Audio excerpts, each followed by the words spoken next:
Hello and welcome to Patito's Gang. Nigeria's economy has to be diversified. Let's listen to the gang discuss options outside an oil-driven economy. Stay tuned.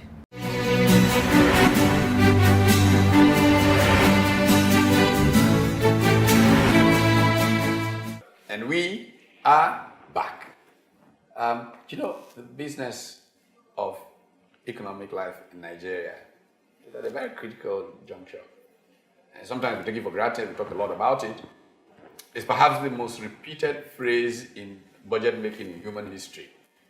Diversifying the base of the Nigerian economy away from the monocultural dependence on crude oil. I could isolate that line from every budget speech made in Nigeria in the last 30 years. And every year, we're exactly where we were the year before. So, what's the problem? Why are we stuck here? But let me tell you why this is so important. We used to talk about peak oil, Hubert's peak, which is a phenomenon that suggests that at a certain point in time, at that time people were projecting 25 years or whatever, oil will reach a peak and go into descent. Then there were even the basic issues of Nigerian reserves. Whatever we do not do, these extraordinary things happen. Within 30 years, and this was a few years ago, Nigeria's oil would begin, it's a finite resource, to run out. And now, with all the environment issues, with all the new technology here and there, the general view is that within the next dozen years, Nigeria's oil economy will be ancient history. What do we do then, having created this dependent economy? Financing our budget on something that's about to run out, and population is growing rapidly. Is that anarchy or is that anarchy? Well, how are we going to fix this? We're going to diversify the base of that economy. How do we diversify the base of the economy? I've heard some rumors about Zeal having some magic capture of what restructure as far as economic dimensions are concerned. So maybe Zeal can begin by telling us what restructuring the economy really means. Personally, I avoid that word restructure. If you ask 10 people the meaning of restructure, you will get 12 answers. Yes. So I tried to form an acronym that kind of captured a lot of it. And I said it's to realign economic, social, and technological resources, I can't remember exactly what it is. I'll get it back later. But regarding the issue of diversifying, there's something I've been discussing for a long time, and not many people seem to agree with me. But I've said that diversifying from oil is our focus, but that should not be our focus. We should be diversifying from the extractive industry and moving to industrializing.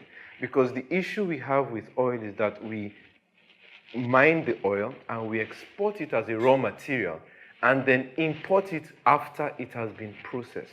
And what we're doing with our Greek, just a few weeks ago, we celebrated exporting yam. And I bet you we will import yam flour. Ghana has been exporting yam anyway for forever. Yeah, so it's not so much about exporting something other than oil. It's about processing. Because if you focus on processing and industrialization, your focus shifts to power. And because you cannot industrialize without power. Right now, we have this very pedestrian attitude towards power. We think power is for consumer, so power is no. But if we don't fix power, we can't industrialize. If you don't industrialize, you're just going to have a different master other than oil. It may be agric, it may be something else, but the point is, we're going to be mining a raw material, whether it is gold, whether it is mineral stones, whether it is agricultural process, whether it is coal. We would mine a raw material, export it raw, add no value to it, and in the processing is where you have the economic value, because that is where they create jobs. Those jobs increase your standard of living. Those jobs will pay you taxes.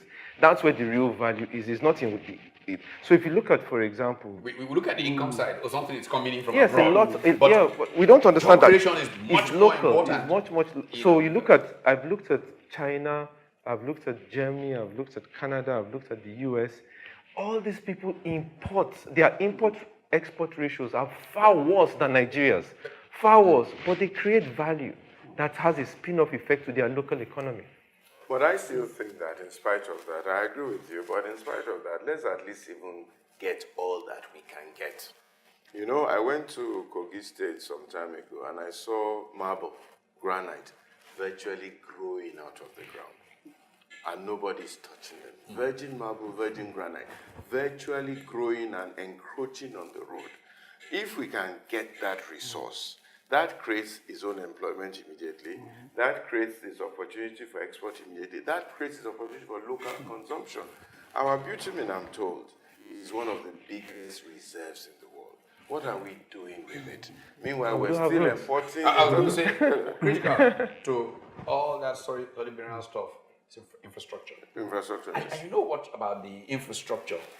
In most countries that are huge mining companies, countries, it is the mining companies that put the infrastructure in place. In place, You go to exactly. Australia, but they will not do it in Nigeria because the environment is not attractive for a 50-year investment because the next governor is going to cancel you.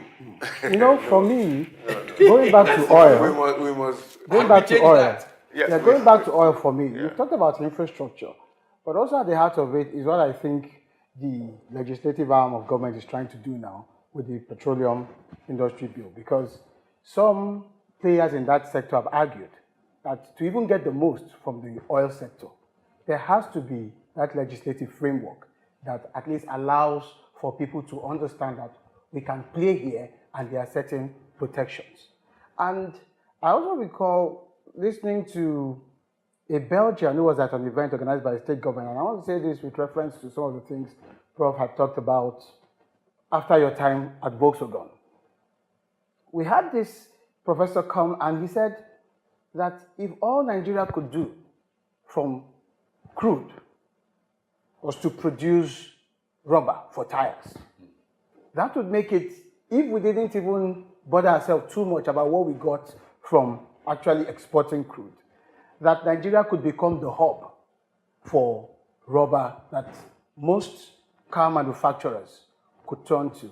I think I remember at LBS, these are some of the things you used to talk about in those lectures. I thought to myself, come on, someone has been talking about this for well over 20 years. So I align with Zill's view that at least let's get the most from oil. You see, what is the problem in Nigeria? We've said it's a broken record. It's all good to fight corruption, but the issue is, where is Nigeria going? And all we need is 3 or 4 things that we want to do. You've mentioned one: get the most out of this oil while it lasts. Okay, it's no longer for driving cars, because very soon it's going to be battery-run cars. Water. But we'll still need plastic. We'll still need car components. We'll still need tires. So we can create gas can give us in terms of powering industrialization itself. you can create a whole industry out of that. How come we're the greatest gas-firing nation in the entire world? And all we need is instruction. Shell, this is what we want. Unipetrol or Mobil or whatever. This is what you get for doing this. For doing this. Incentives is what economics is about. Exactly. You know? And these people have the enough strength and ability to do it. And let us say this is what we are going to do, and we are faithful to doing it. Absolutely. But that is still on oil. Because the oil is oil compensation. Every single Because we're not resource. even optimizing The the oil. oil economy. Yes. First of all, why should Nigeria import a grain of food? It's totally sacrilegious as far as I'm concerned. Worse to import petrol. You know, I agree with you entirely. But you see, the this is mindset. where we're going, and this is the roadmap. In 5 years' time, we've done this. In 10 years' time, we've done this. And even this question of resource control and extractive industry, this and that, we must come to an agreement. If it's 60% to 40% federal, state, let us agree. Whatever will make people really earnest and generate what they have, let us put that structure in place. And if it's going to take us 10 years, let us know this is the roadmap. Okay, let's pause, take a break, come back, and get to more comprehensive ways of facing this issue.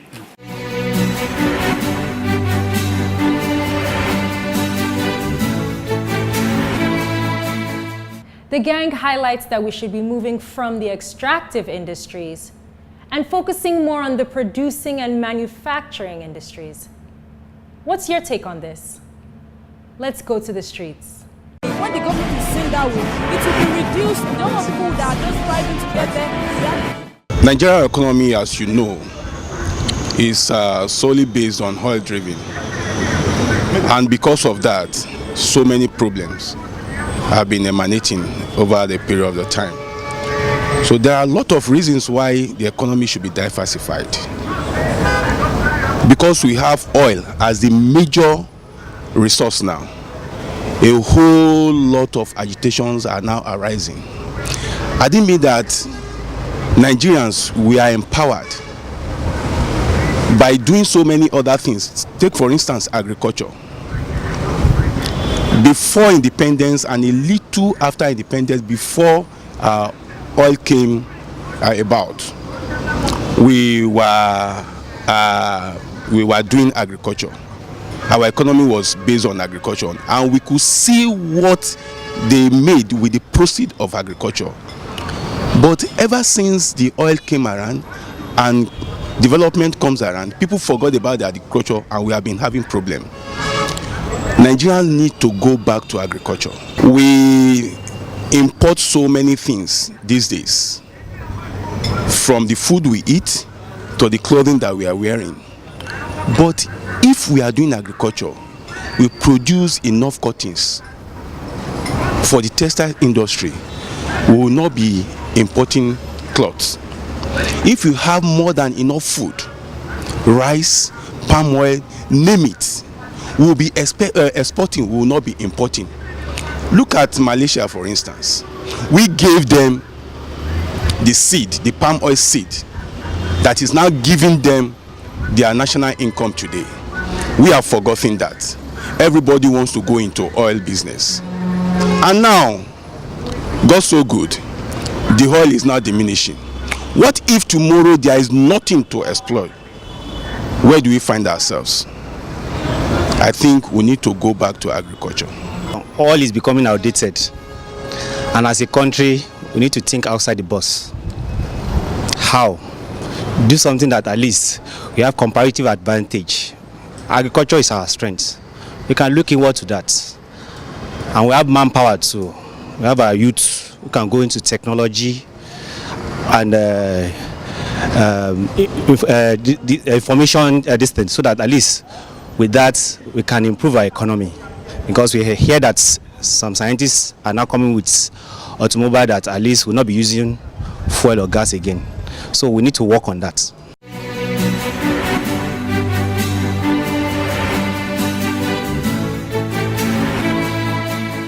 Okay, we're back. And what we are dealing with really is the failure of planning. Failure of planning. You see, planning in our country got us very far. Then there was an error. We went into a structural adjustment program. One of the grave errors of the Washington Consensus was signaling that there was something wrong in planning. Because they were looking at central planning in the Soviet Union, the Washington Consensus gave the impression that planning wasn't important, and countries that were not clever enough to understand things abandoned planning completely. And we have lost. Let's take power, which is so critical to industrialization. I often say to Chief Oyegun, the chairman of the APC, who was in national planning back in those days as a brilliant young civil servant in those days. People plan, and he would say to me, yes, so you remember what we were planning, because I interviewed all these gentlemen when I was writing my PhD thesis around 1980, 81. Back then, when General Gowon was still in office, we were projecting by the end of the next plan 40,000 megawatts of power. 1970 something. Today, when we get 3,000, we have a party. 3,000. This is a country that was planning 40,000 megawatts in 1975. So, really, did you ask him what happened to that plan? You should have asked him. We keep talking about those things, yeah. And that's why my biggest pain is that we don't really have a conversation. We don't have serious discussion among serious people. We just have these abuses that are running all over the place. They call it politics. But serious conversation we're not having. Is it really about planning per se, or is it also about the discipline? But To the other word for planning is discipline. Yeah, the discipline, because you take some of the basic, let's say at the most simplest of levels, we come up with a budget, which is perhaps the simplest. Every year we have this thing we call a budget. And 6 months into it, there's the hue and cry that, oh, this hasn't been executed up to 30%, there's this back and forth. And before we know it, like in the case for the 2017 budget, the Vice President is already asking for a violent to move funds from one sector to the other. Because even if we have some of these plans, and some have argued that we have some of the brightest brains, we have some of these things well laid out, why aren't we getting them done? Planning involves a variety of activity. There's first the visioning process. The point that he was making about where are we really going? Where do we want to go as a country? That sets a certain pattern. See, when private sector is looking at your country for investments, they know that this is where you want to go. Exactly. Out of that vision, you have a perspective plan, for example, that says, in 30 years, we want to be the dominant X producers in the world. Yes. Number one in XYZ that the Koreans did. We want to be dominant shipbuilders in the world in year. So that breaks down into what Tokali Kakalo tried to do. Perspective plan to your medium-term plan, your rolling plan, the budget, everything flows. But it's not the central planning kind of planning that the Soviet Union had that was bound to fail because it was too bureaucratic and you had to have more information that nobody could have. But the key is the discipline then follows what you have laid out. For example, my idea of diversifying the base of the Nigerian economy says, let's take Nigeria. We have different zones, not necessarily political, whatever, economic zones of development, as I prefer to call them. In every zone, there is a certain factor endowment. Exactly. In which that zone can become global leader. Exactly. Can prosper. So all of us are talking oil. Yes. You take Sokoto, Yes. whether it's Goma Arabic, you pick Yes. or something. Or Sorghum they or whatever. can take the Goma Arabic value chain. Yes. The chemical industries that flow from Goma Arabic, the people that are supplying there, and dominate a global value chain on Goma Arabic. Yes. You go to North Central. Yes. These guys grow sesame seeds. They use it to make soup. Yes. Imagine something like that. They just use it to make soup. Yes. Eh? Just get this sesame seed, dominate the global value chain. No problem. We need to, there's a reason. For example, like you said, we go back not too long ago, Kano groundnut pyramids were well known. Something changed fundamentally in our structure. That was the excise duty sharing and the revenue sharing. We went from 100% state-owned revenue to zero. Exactly. So there is absolutely Incentives. no No incentive. incentives. Economics is about And incentives. so Yes. if the Yes. state spends all its money investing in that, at the end of the day, the federal government takes Takes it all all. the revenue. Yes. So it's now left for the federal government to go and invest, and the federal government cannot. So we need to go back and change that revenue sharing formula and tell the states, whatever you can produce in your state, Keep this your is how you take the revenue. Then guess what? Investments will go there and know that, okay, if we do this, out of this share of yours, we will get, and then the governor has responsibility and ownership and the power to sign away a percentage of that revenue from that resource. That's something Without like restructuring. Yeah, but the challenge Economic is and political is come oil. come together. Then what in your opinion do we do with oil? Because this is where everybody has put their heads under the sun like an ostrich. Because if you do it with every other resource, you have to do it with oil. So oil is simple. Let's look at the NNPC was set up the same year, I believe, with the NEPC, right? The Export Promotion Council. But we have pumped so much money into NNPC and neglected the Export Promotion Council. Now, the other thing you can look at is look at the UAE. Look at the oil. I mean, like someone told me, we didn't leave the Stone Age because we ran out of stones. We are living the oil age. A lot of countries are saying by 2030 they will not have fuel running cars. We're living that age. What we should be doing now is setting aside, like I think, is it Kuwait that sets aside 100, is it Norway? All of that them. All of they them set do. aside 100% of their oil revenue into reserves. Yeah. Oh, well, not 100%. 100%, but all of them set up 30%. There's a country that sets out 100%. 100%. No, so what we need Because to we do, must we treat have oil revenues as a windfall. That's what it is. It's This a is what it windfall. was supposed to be. We shouldn't be but sharing we it. have almost missed that boat. We shouldn't be Because sharing when we had those windfalls, to use that windfall to restructure and diversify the economy, we went shopping. We spent it. We went shopping. We Went spent on our the future. shopping street, Nigeria, the What happened to money, Nigeria? this and that. It was hit by a lazy political class. Yes. Whether they were soldiers Yes. or civilians. But a lazy political class that wasn't did not have a thinking. goal. That Yeah, stopped a thinking. vision. That's the biggest challenge of Nigeria. Yes. So who's to say that we stumble on another money-spinning natural resource like oil, that the same attitude will not lead us down? But that's why we need That's to why we need oil. to change the thinking, we need to Change the restructure, mindset, we need to change So the we are mindset. looking at the thinking and the attitude, the mindset of those who provide us leadership. Look at here, right here in Africa. Botswana, between 1968 and 1980, was the fastest growing economy in the world, off of diamond exports. But from beginning, Botswana had a future fund and saved those receipts from diamond exports for future, for generations that were coming. Yes. What did we do in Nigeria? Yeah. We squandered Yes. our children's patrimony, Yeah. and we're squandering that of our grandchildren. Yeah. We must make people understand what it is. Yeah. Right now, politicians just think it's, oh, well, you know, this is no, the oil in the south came from the north. I mean, the whole conversation is absurd. absurd. It's not about who owns the oil. It's about where's the future if you this continue country. behaving like this. Exactly. But like you said about budgeting, Yes. one thing I've never really understood why we haven't been able to go beyond this. Why you cannot progress, you can't even build a house based on a one-year budget. Why do we think we can build a nation based on, we have a one-year budgeting cycle. We should have a series of cycles. We should have But a even the 20-year one-year cycle, No, but we used to have Even- rolling even the plans one- in those days. I grew up on rolling plans, you know. You had the 5-year, then the 10-year, then Now, even the there's 1 year, 20-year. other than and the so on. ERDP, which is 3 years, there is nothing we have that's same. Because if we want to build any type of industry, you would need to be talking about 10 years, 15 years. We don't have that kind, and you can't be setting aside money in a yearly budget for that kind of thing. We need to sit down and say, okay, you know what, 70% of our expenditure is recurrent. That should be on autopilot for the next 5 years or 10 years. And then we look at the 30% that is crucial. How do we build and grow on that? you know, for the my next 10 argument years? about this whole scenario, the planning, whether long-term, mid-term, or short-term, is this. We can't even seem to get the short-term aspects correct. I remember we once had a Vision 2020. I was looking the other day. This is 2017.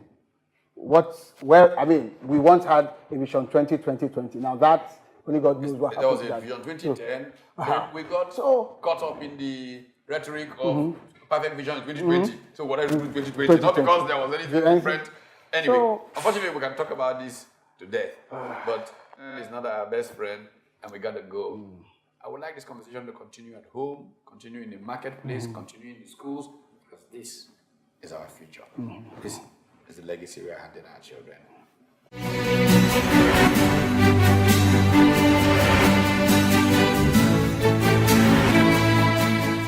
The gang has reached a consensus.